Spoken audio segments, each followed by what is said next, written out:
Hi everybody, my name is Jenny Blake. I'm an Associate Director with UCD Alumni Relations, and I am so thrilled to welcome you back here for the first episode of the Spring 2022 series of UCD What It Takes. It's also our first event in honour of International Women's Day, as we are celebrating women throughout the month of March, more of which you'll see on the website being dropped into the chat by Niamh. You'll see that we have a second What It Takes webinar taking place in 2 weeks' time, and it's entitled What It Takes to Know Your Rights. The speakers on that are Siobhar Rush and Richard Grogan, who you might know as the TikTok solicitor. He's pretty prolific on TikTok.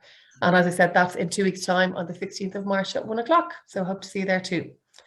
The events throughout March will be capped off with our 7th annual UCD Women in Leadership Conference, which is taking place in person, very exciting, in O'Reilly Hall on the 22nd of March and continuing on the 23rd of March with online mentor circles. So you will be inspired by trailblazers and leaders in all industries. You'll get practical tips to support your career and grow your network throughout the day. You can find out more on the link that has been dropped in there in the chat again by my colleague Niamh. So now back to today. I'd like to welcome Michelle Cohen and Ciara Conlon, who are here with us. Ciara is going to be presenting on the topic of imposter syndrome. We run surveys after events, and imposter syndrome has come up so often after previous Women in Leadership Conference and even other events as a suggested topic. So I'm absolutely delighted to be able to offer an insight into this complex phenomenon here this afternoon. So as I mentioned, we'll be hearing from stellar UCD alumna, Ciara Conlon. Ciara is a highly experienced coach and consultant working in the area of leadership and team development. She has written 3 books, delivered training and coaching for a large organisation, and is a regular contributor to publications, radio and podcasts. She also has a degree in economics and politics from UCD, which is where you started, I think, Ciara, and then added to that your numerous postgraduate qualifications. So first of all, we'll hear from Ciara. She'll have a presentation which will take about 25 minutes, and we'll have another maybe 20 minutes or more for audience questions led by my colleague Michelle Cohen, who's here too, who's a careers consultant with UCD Careers Network. So do be sure to drop any questions you have into the Q&A button at the bottom of your screen, and our speakers will answer as many of them as they can at the end of the session. So finally, this session is being recorded, so if you want to visit it or revisit it, or if you're having any connectivity trouble today with this awful weather, you can find it on our UCD Alumni YouTube channel starting from tomorrow. So without further ado, I'm going to hand you over to Ciara, who is going to tell us all about imposter syndrome. Thanks so much, Jenny, and lovely to be here today, everyone.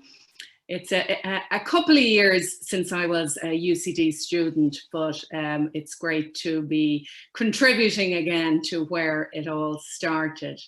So I'll be sharing a few slides with you today to discuss the topic of imposter syndrome. But first of all, of course, I have to say to you, who am I to be talking to you about imposter syndrome? Will I be good enough? Do I know enough? I'm not a psychologist. I'm not a psychotherapist. So am I qualified to do this?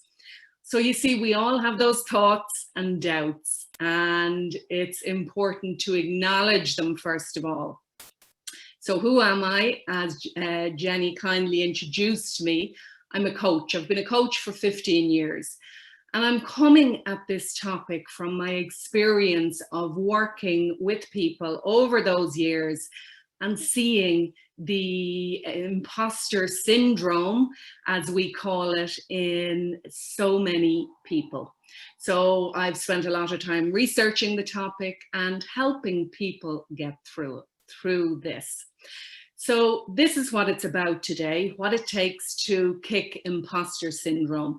So what I'm going to cover is really, what is it exactly? So just to explain what it is we're dealing with it, and if you then resonate with it, what can we do about it? Because most importantly, we want to be able to manage it and deal with it effectively so that it's not limiting us in our lives moving forward.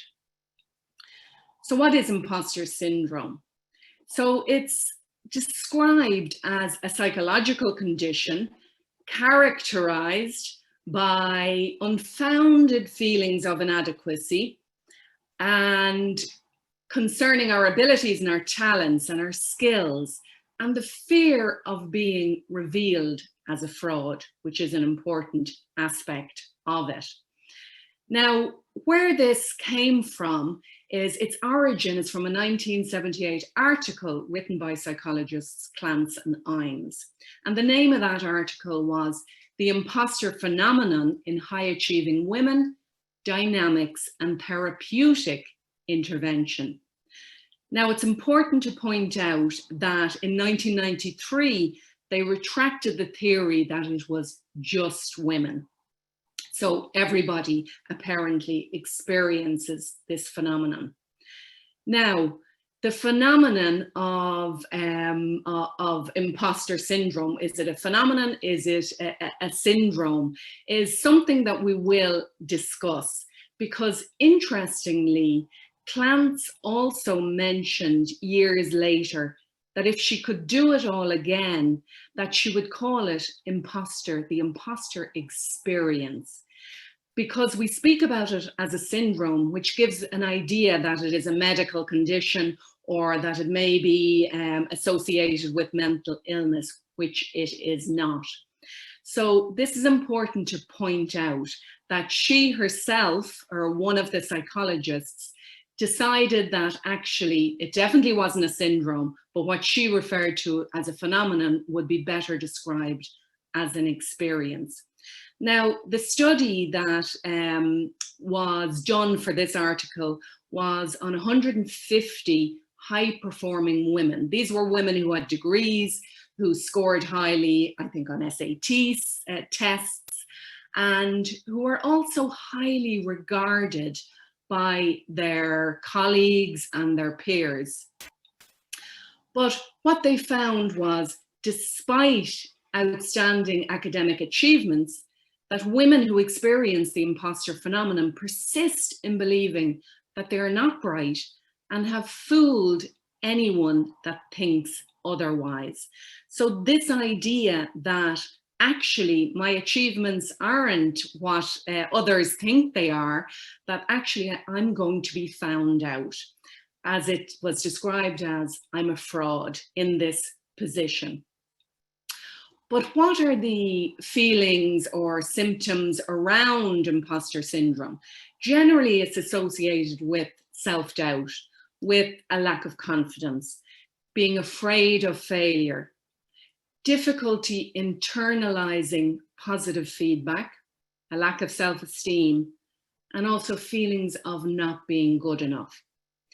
So before we go any further, I'd love to get your views on this.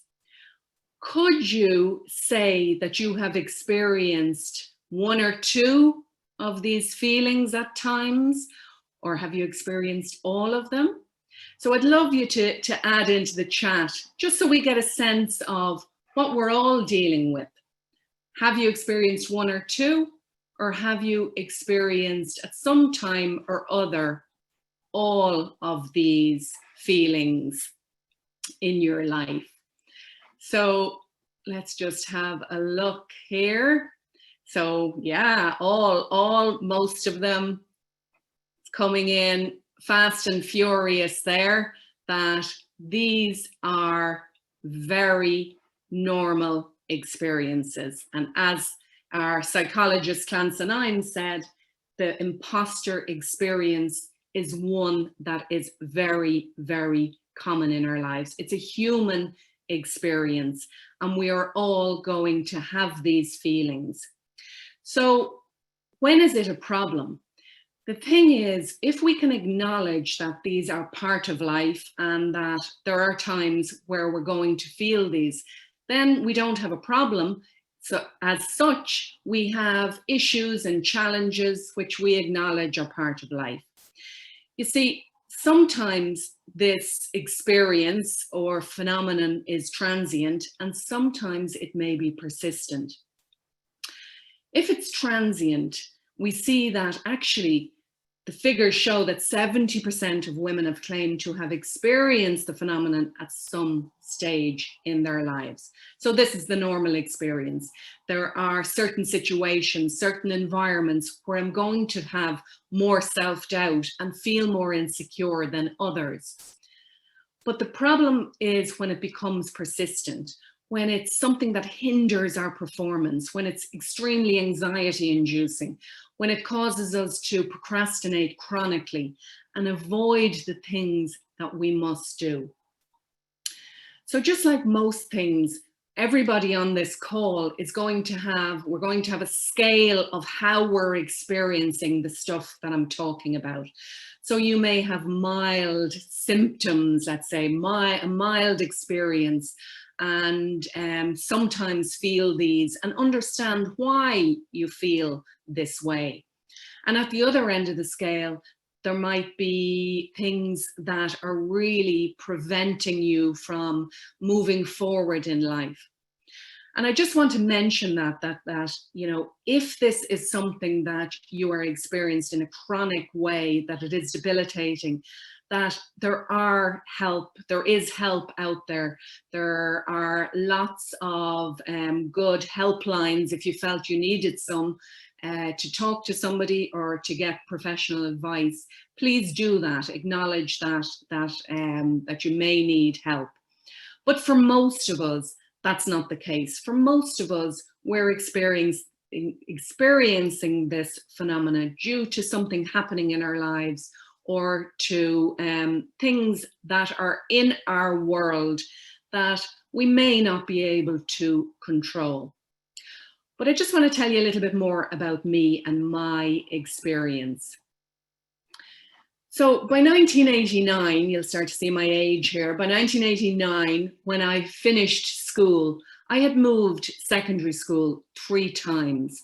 So I had moved house and moved into new environments and had to adapt and fit in. In 1992, I graduated UCD with my BA in economics and politics. But looking at that, that looks great. But the real experience of that was very difficult for me. I was a North Sider going to a South Side college. I had to get up at 6:30 in the morning to get a bus to a commuter train, to then get a DART, to get a feeder bus up to the college. I often didn't make it for my 9 o'clock economics lectures. I dragged myself through that degree and I scraped a pass in 1992. In 1995, I opened a language school in Spain. So soon after graduating, I moved to Spain to experience and have new experiences, to travel. In 1995, I opened a language school, deciding I could do it myself. I was teaching English and I could do it myself. But I also gave birth to my first son in 1995. Now, in 1998, I left Spain and came back to Ireland with a failed business and a failed relationship. After that, I moved into an engineering company as a software tester. So when I came home to Ireland, I studied software testing through FOSS, did a course, and ended up working in an engineering company that focused on building management systems. I certainly didn't feel like I fit in. I had never experienced or didn't know anyone who was an engineer. I thought all of these people were extremely intelligent. I did not understand anything beyond the scope of the software testing at first, and I felt like an outsider. I was also one of 3 women in the company, the other 2 being receptionists. So I was moving into an environment that I felt always different and never good enough. But it was at that time that all of my past experience shifted slightly. In my 6-month review, my manager wrote the words, "Ciara is very bright." Now, my first reaction to that was disbelief, because I had no evidence to show that. I had dragged my way through my education, being disinterested, just doing it because I had to complete my studies. I had thought I was an entrepreneur and opened a school, but hadn't put enough thought into it. I left Spain, as I said, with a failed business, but also with a lot of debt. So up to that point, I had no evidence showing me otherwise, which would be different to the experience of the women that Clance and Ames spoke about, that were high achievers, that always did things right, who had always done it the right way. But it doesn't matter where you stand in this, whether you had experiences like I had, or whether you've done everything right up to this stage in your life and you still don't feel maybe good enough. The thing is that at that point for me, it led me to look at myself and to really question, well, was that man telling the truth? Was I bright? And gradually, with his help, he helped me to see that just because I didn't have the knowledge and skills of the engineers, I had other skills and experience that were very important to helping that company progress. As a result, I moved into the training department. I became a technical trainer, and I went on to train all of the inductions in that company and to train engineers in Ireland and in Europe. So I started to see what I was good at, where my strengths were, and what value I added. I also realized that I had to upgrade my skills and I had to learn more about the business that I was in. And I learned more about building management systems. I learned more about electronic engineering, and I helped myself to fit in better. So this is just part of my experience. Since then, I published my first book in 2012, and I have gone on to have 3 more publications in the last 10 years. And over those 10 years, I have matured and got more experience and more confidence in myself. But that doesn't take from the fact that there are times where I feel, am I right for this job? Do I fit? Am I good enough? Every time you stand up in front of people or in front of the screen, there is those doubts that say, am I the person to do this? Will people like me? Will they listen? And this is part of the universal experience. The good thing to know is that we're in good company. So even these amazing women have claimed to have experienced imposter syndrome also. Sheryl Sandberg in the boardroom, fitting in the business world. Charlize Theron in Hollywood, becoming one of the most famous actresses from South Africa that we have seen. And Michelle Obama, her experience on the global stage, and how moving through the years, how she has felt like that she doesn't belong, and why she good enough, just like the rest of us.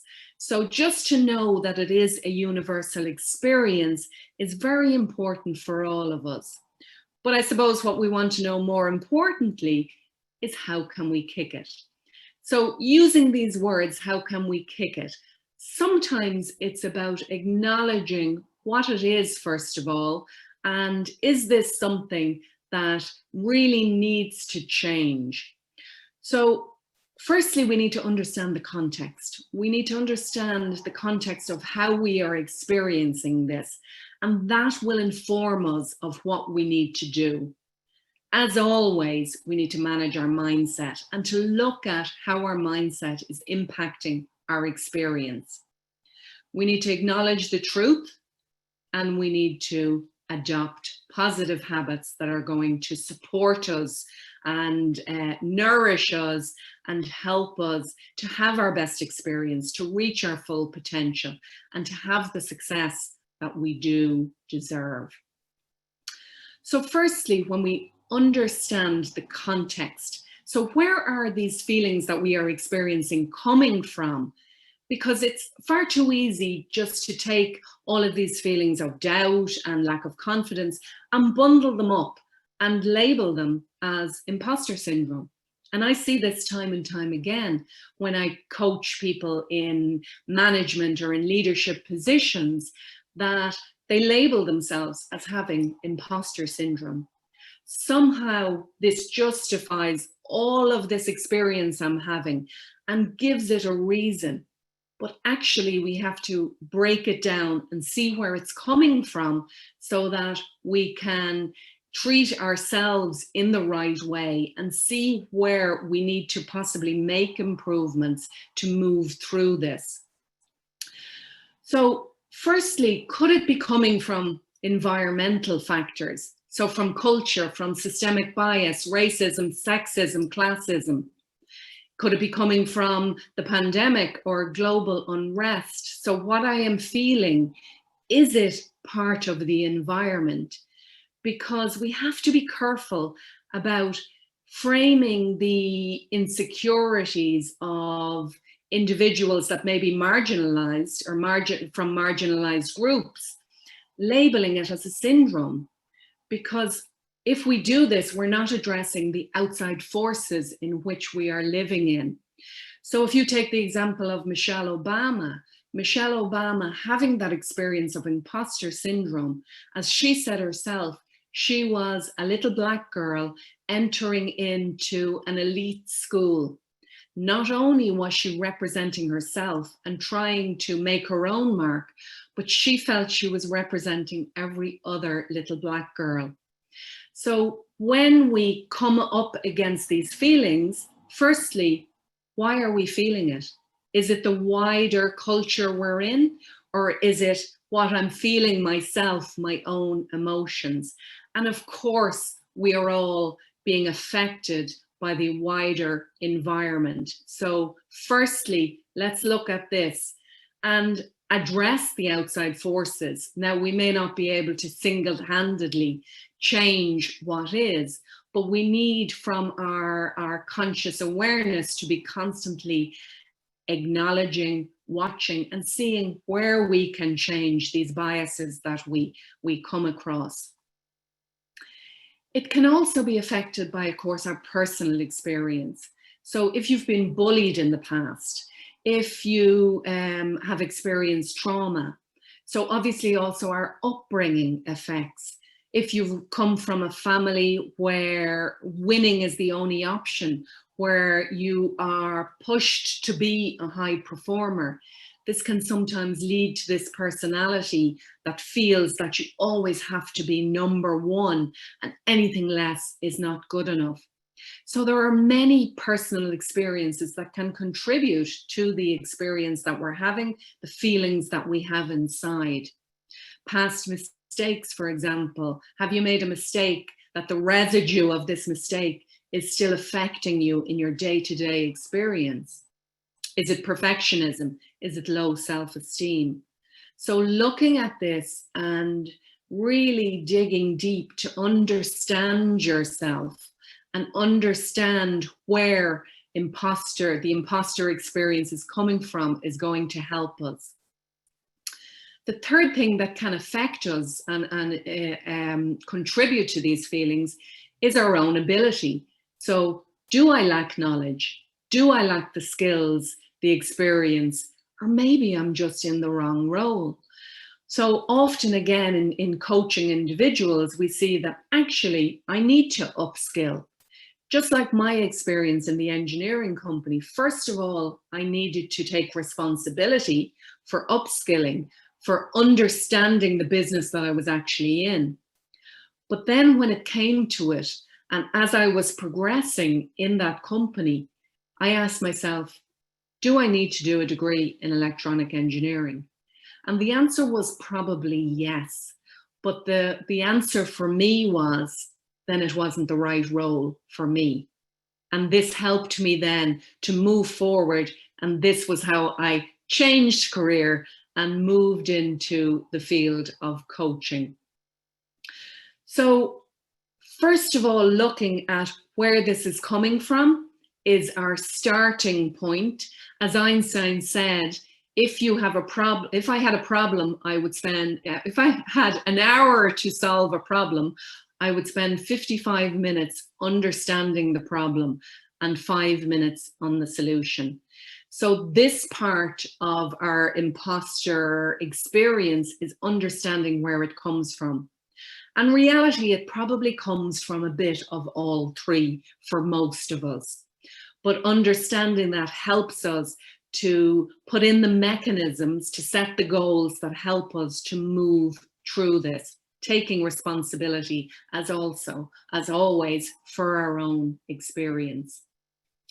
The second piece of this is managing our mindset. Now, mindset is everything, because if we are going around with a mindset of not feeling good enough, if our thoughts are negative, that is affecting our everyday experiences. Our thoughts and our language can impact our physiology, impact our well-being, impact how we feel and the actions that we take each day. So it's our responsibility as well to become more conscious of this, to become more conscious of what's going on in your head every day. What am I saying to myself that is influencing the experience that I'm having every day? Are you saying things like, well, I couldn't do that? Or I'm in this job because I was lucky. I don't know how they haven't realized that I'm a fraud. Everyone else is so much better at this than me. This success won't last. You might be telling yourself you're a fake, and all of these things that we say to ourselves in our heads. I'm just not good enough. So I want you to just stop there for a second and think, do you say any of these things in your head? Maybe you say these sentences, maybe there are other ones. But I want you, if you do have a pen and paper, to just jot down one of those repetitive, limiting sentences that you know you say about yourself, that you know is not helping you move forward, that possibly is sabotaging your personal success. So just take a note of it and acknowledge it. But wouldn't it do you a lot better if we could reframe it? If we could look at things in a slightly different way? If you could say to yourself, oh, well, I'll give it a go. I actually do have the skills to do this job. If my colleagues think I'm good at this, it must be true. So to believe the evidence, because if we think about it, if somebody tells you you're bright or you are really good at something, you're kind of disrespecting them not to believe it. So if everything is pointing you in the direction of you being good at something, should I actually believe it? We need to acknowledge that everyone has different skills and abilities. We need to put effort in to see the results. So we know now from research in neuroplasticity that our brain is not a static mass of cells, that it is a neural network constantly evolving and growing, that we can change the way we think. We can set up new neural pathways. We can set up new patterns of thinking. We can change our behaviors and our habits if we choose to do it. So by realizing this, acknowledging this, we can change our current experience. We can acknowledge and reframe things to see that we have the skills and strengths and that we can learn and change if we choose to. And most importantly, we have to say to ourselves that I am good enough, that I am good enough for what I'm doing. And if I need to get better, I will. So our internal rhetoric needs to be supportive. Otherwise, how can we ever expect to rise through the ranks or to have a good human experience, to have any type of success or happiness that all of us do deserve? The next thing is to acknowledge the truth. So what is the truth? What is the reality here? Am I really not good enough? Do I really not deserve the position I'm in? And do I really have the skills that I need? So acknowledge the truth. Do I need to go back to learning? Because a lot of the time we do. We need to get new skills. We need to maybe change our behaviors to change our experience. We need to set up new habits that are supportive and that are going to help us to move through these possibly negative feelings that we are experiencing. And most of all, we need to rewrite that story and tell ourselves this really important, crucial part that everybody is good enough and you also are good enough. And lastly, we need to adopt positive habits. So as I said about managing your mindset, you need to choose your thoughts, because we often forget that our thoughts are our own. We are so bombarded with media, with information, with data coming at us, that we often forget that we can stop, that we can be present, that we can choose the thoughts that are in our head. We can acknowledge the negative, persistent thoughts that come at us, and we can choose to reframe, to be more positive, to be more hopeful with our thoughts, so we can reprogram what we are thinking. We may need to set up habits of planning and scheduling better, because often with this experience of imposter, it's an experience of overwhelm, of procrastination, of not actually getting through all the work that we need to do.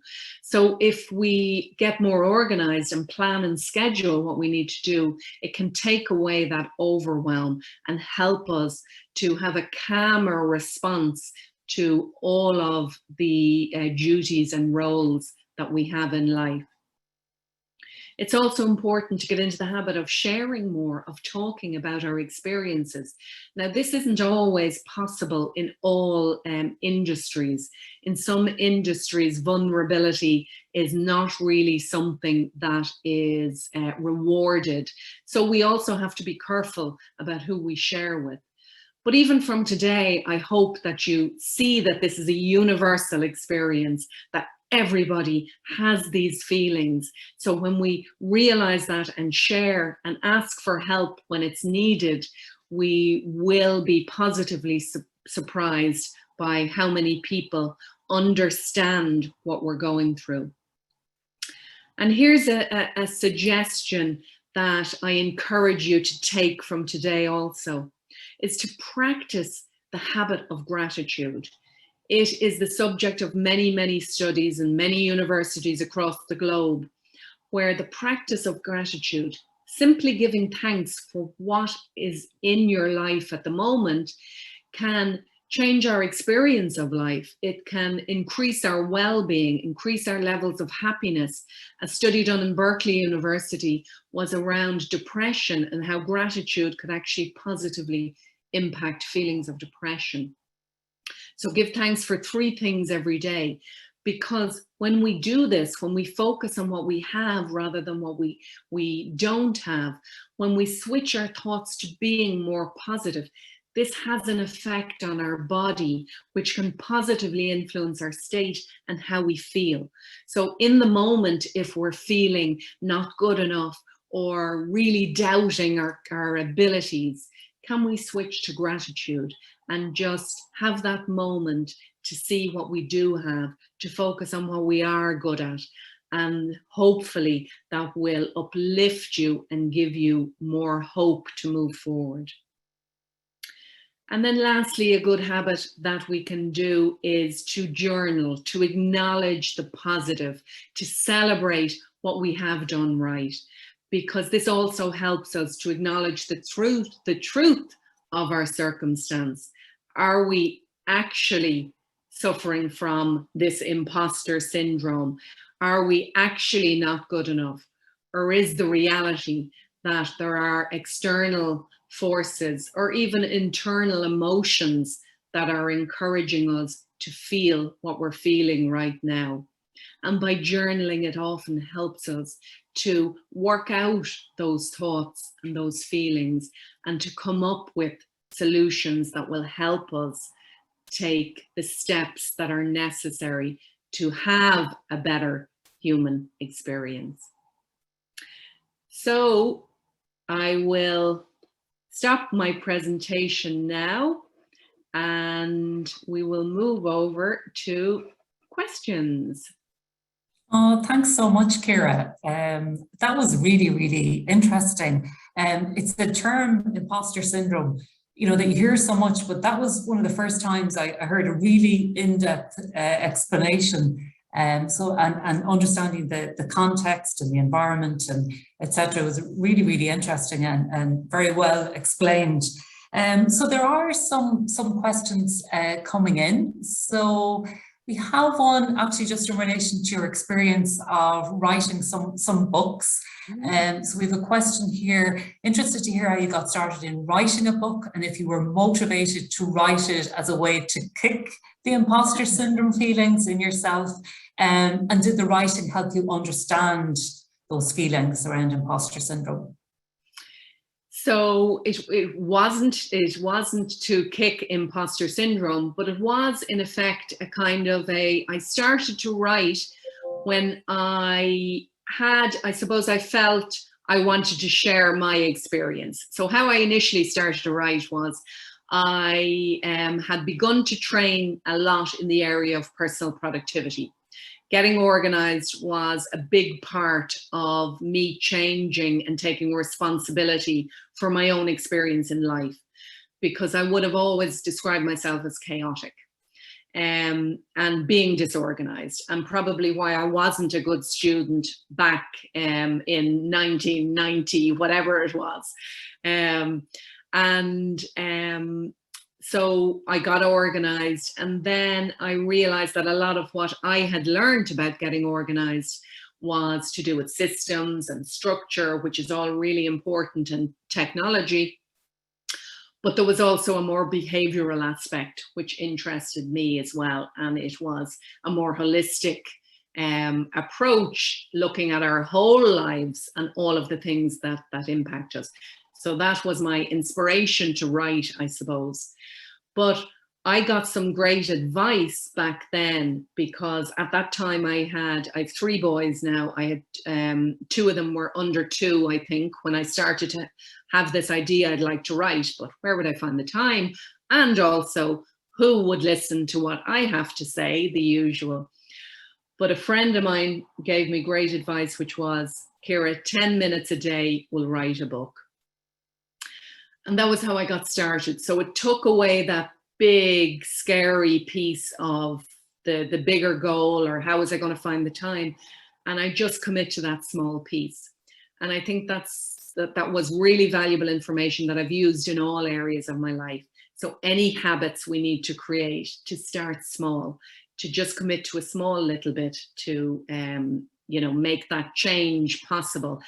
And that can really give us the confidence then. If you can do what you said you do, which is only do 10 minutes, that gives us more confidence in our abilities and gives us that, I suppose, encouragement to move forward with other things in our lives.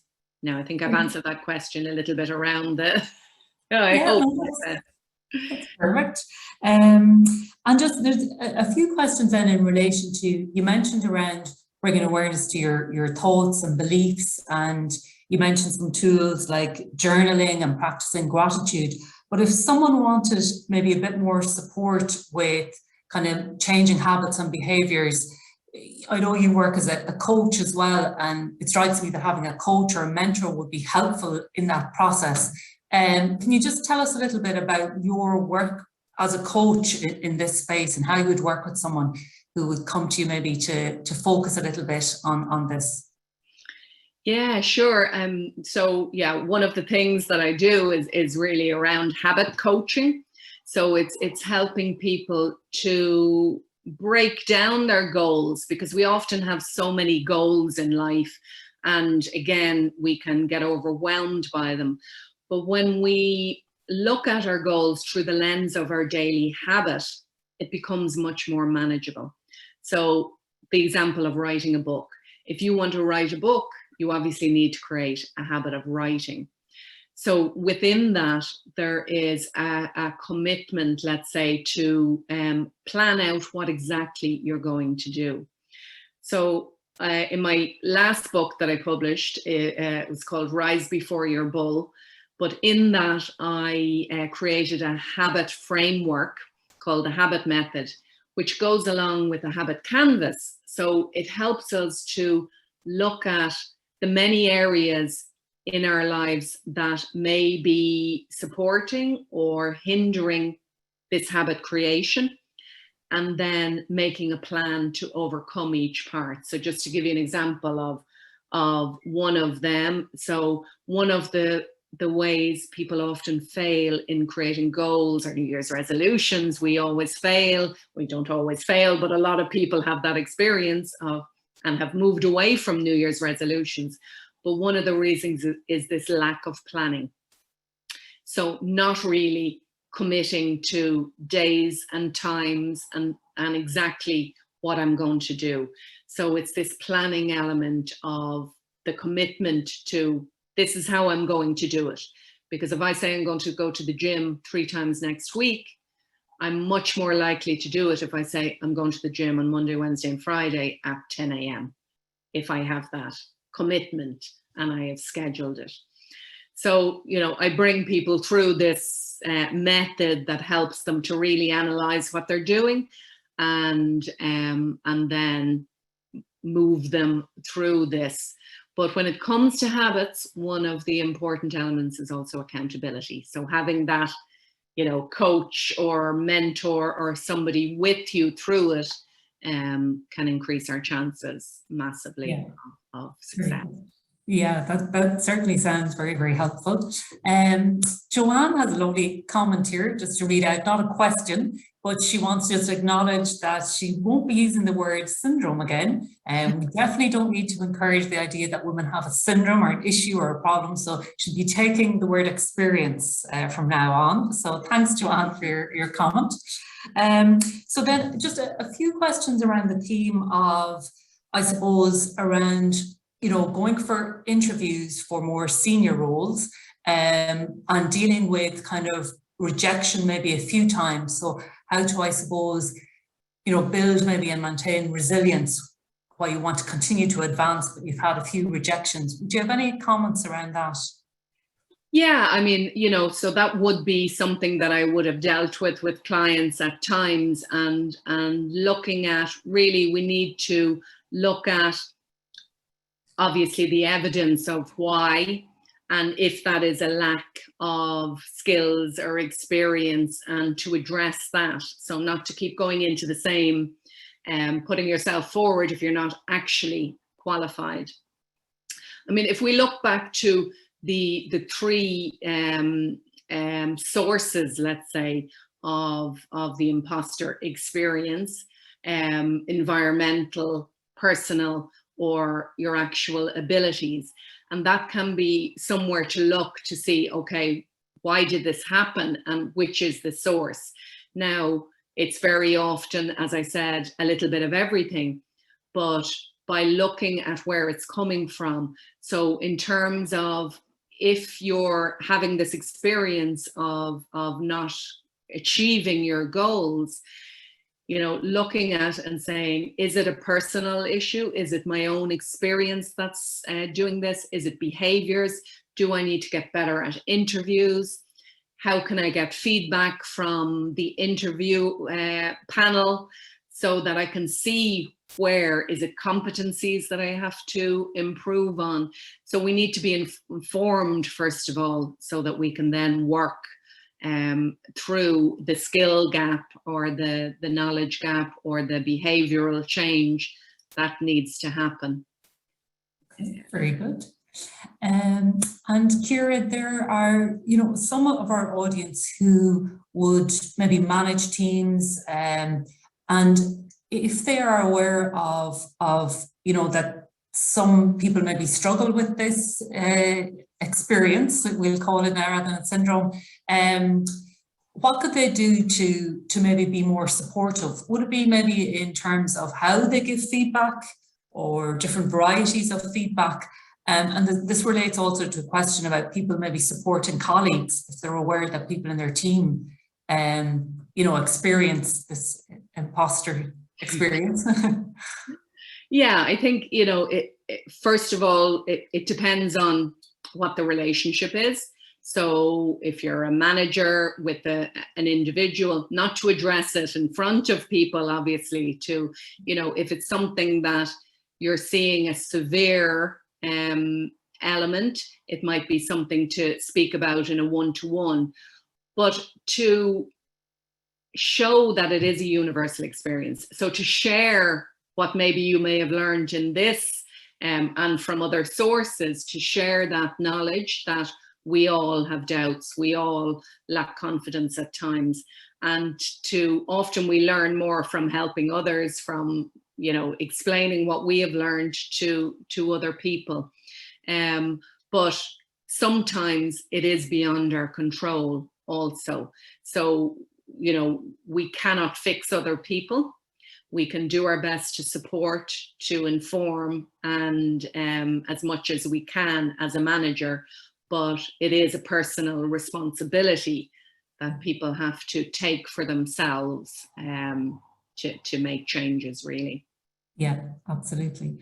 Very good. And Rupert has an interesting question here. He is saying, I sometimes see men talking to women in a way that might make them feel like imposters. And he's wondering if there's anything he can do as a man when if he's in a conversation or sees this or experiences this. So again, I don't know, as part of your experience or your research, if you would have come across anything like this, or if you have any advice for Rupert? Yeah, I could no specific. I haven't come across a specific article or anything, Rupert, and how actually to speak. But I think in terms of, you know, just really what it comes down to is being kind, but just as you would be to be kind to any human being. So it doesn't have to, we don't have to speak in a different way. It's just to be respectful, to be kind, to, you know, communicate with each other like we would any other human being.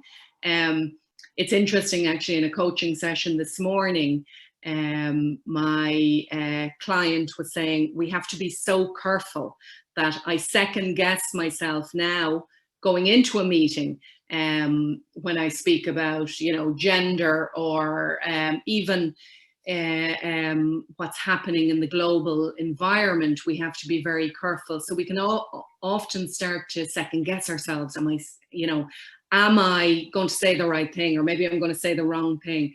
And I think it just comes down to a general, you know, be respectful, come from the heart, be yourself. And that's all, that's the best we can do. You know, if we don't have an intention to do wrong, we just hope that that's how we're being received. But thank you for asking. Yeah, very good. So as well as questions, Ciara, there's lots of lovely comments coming in as well, because I think maybe your presentation is just landing really well with lots of our audience. So Teresa is just, you know, acknowledging and thanking for a really interesting presentation and sharing your personal experiences and learnings. And the ideas that that you outline are central to psychology and our understanding of ourselves. So lots of information. She's just giving a tip as well on the web around personal development and self-help literature, as well as, of course, Ciara's lots of 3 books in this space. So I guess if people want to, you know, if it's an area they're interested in, that self-development and bringing their own self-awareness to kind of thoughts and beliefs and things like that is a good tip or a good takeaway from this session. But I think we've nearly covered all our questions. I think, we've covered a lot of topics right now. So at the moment, I think we can, unless you have any closing comments, Ciara, we can hand back to Jenny. Is that okay? Yes, of course. Yeah. Thanks very much for having me, guys, and best of luck to everybody. Great. So I'll just hand back to Jenny. Thanks very much. Thank you. Thank you so much, Ciara, for the fantastic presentation, and thanks, Michelle, also for your great steer on the audience questions, as always. Just on the UCD Careers Network, remember, if you are a student or if you've graduated from UCD in the past 2 years, you can take advantage of the many events and services from the UCD Careers Network, and Niamh is dropping the link in there at the moment. If you'd like, you can also connect with Ciara on LinkedIn. She's very generously offered that opportunity for the people on this webinar. So the link to her profile is also being linked in the chat. If you're looking for the slides from today's presentation, as well as numerous other resources from What It Takes and all of our other events that we've had online the past couple of years, you can go to the UCD Alumni Network, and there's a resource hub there where you'll find all of the resources. And just a few final notes on some upcoming events before we wrap up this afternoon, and you can all go back after your lunch hour. I mentioned in my intro that the next What It Takes webinar, What It Takes to Know Your Rights, with Shiva Rush and Richard Grogan of TikTok fame, is on Wednesday the 16th of March at 1 o'clock, and you can sign up for this webinar at the link in the chat. We also have the UCD Women in Leadership Conference coming up on the 22nd of March, which we would love to see you all at in person, which is very exciting. Finally, this series aims to support our UCD community with career development opportunities, but I'd also like to mention our commitment to supporting students through the COVID crisis. Generous funds have been raised thanks to alumni and friends of UCD like you, and if you'd like to support our efforts to provide urgent financial and mental health support to those students who need it most, you can visit the link in the chat. I'd just like to thank you again, Ciara, for being here today and offering your wisdom. I'd like to thank Michelle as well from Careers. That's all from us. Thank you to you all for joining us. It's been wonderful to have you here for the first What It Takes episode in the series for spring. And we'll see you all again, hopefully on the March 16th, or we'll see you again another time. Gurmila Gwal, take care.